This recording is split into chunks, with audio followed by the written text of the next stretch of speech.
Louvado seja nosso Senhor Jesus Cristo, para sempre seja louvado. Bom dia, meu irmão, minha irmã, que é o Padre Daniel, da Paróquia de Santana, em São Joaquim, Antônio Carlos. Hoje é dia 18 de fevereiro, sábado. A igreja nos convida a meditar o Evangelho de São Marcos, no capítulo 9, versículos de 2 a 13.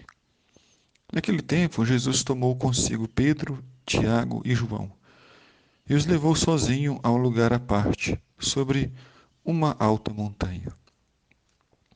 Embora Jesus tivesse 12 apóstolos, ele frequentemente chamava alguns consigo, especialmente Pedro, Tiago e João.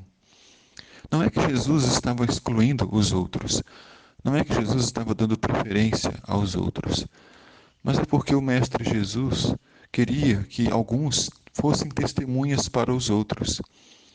É bonito a gente perceber que os apóstolos foram chamados a acreditar uns no testemunho dos outros. Na ressurreição, João e Pedro dão testemunho da ressurreição. Os discípulos são convidados a acreditar no testemunho das mulheres, no testemunho de Maria Madalena. Os 12 apóstolos são convidados a acreditar no testemunho dos dois discípulos de Emaús. Então é sempre assim: a fé, a entrega, a confiança. E também Jesus os levou ao alto da montanha. Subir uma montanha exige sacrifício, entrega, doação, cansaço. Mas quando se está no alto da montanha, todo o sacrifício valeu a pena. Para chegar até o alto da montanha com Jesus, eles tiveram que se doar, que se sacrificar. Mas estavam com Jesus, e por isso valeu a pena a caminhada.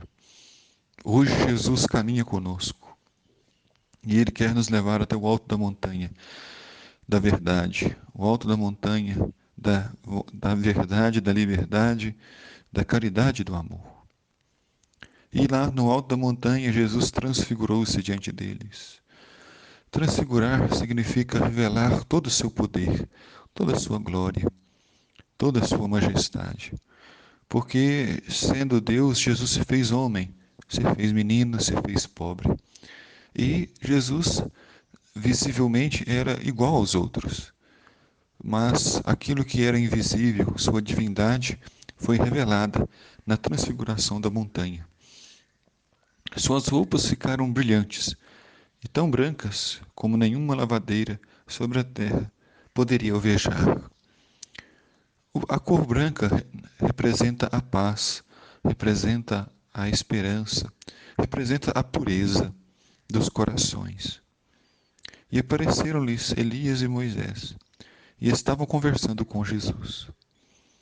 Elias representa os profetas.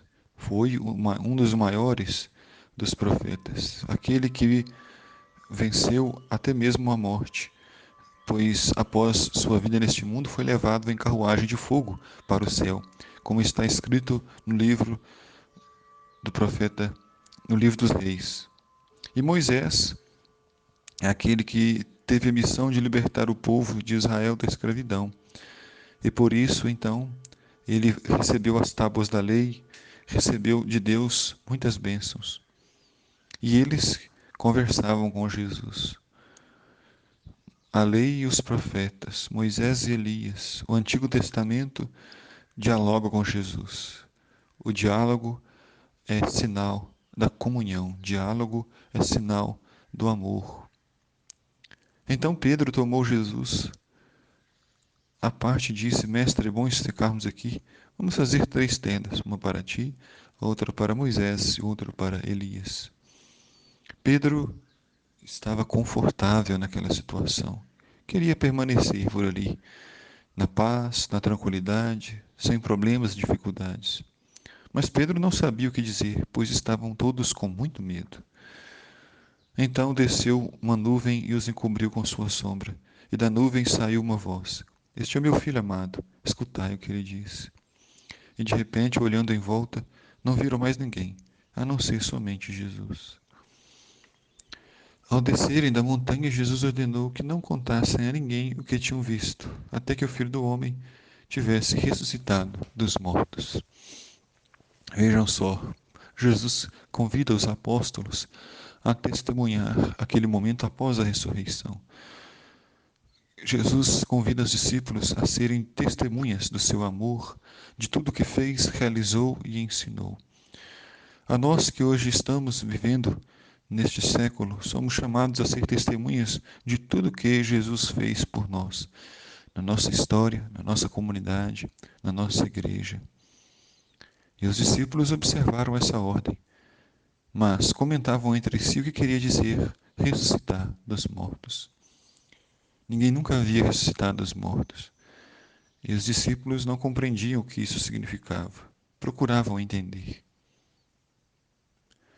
Nós observamos bem, irmãos e irmãs, que com o tempo nós vamos entendendo as coisas. É preciso ter paciência, perseverança, pois Deus é bom, Deus é Pai. Que Deus te abençoe, meu irmão, minha irmã, abençoe toda a sua vida e sua família, te dando saúde e paz. O Senhor esteja convosco, Ele está no meio de nós. Abençoe-vos, Deus Todo-Poderoso, Pai, Filho e Espírito Santo. Amém.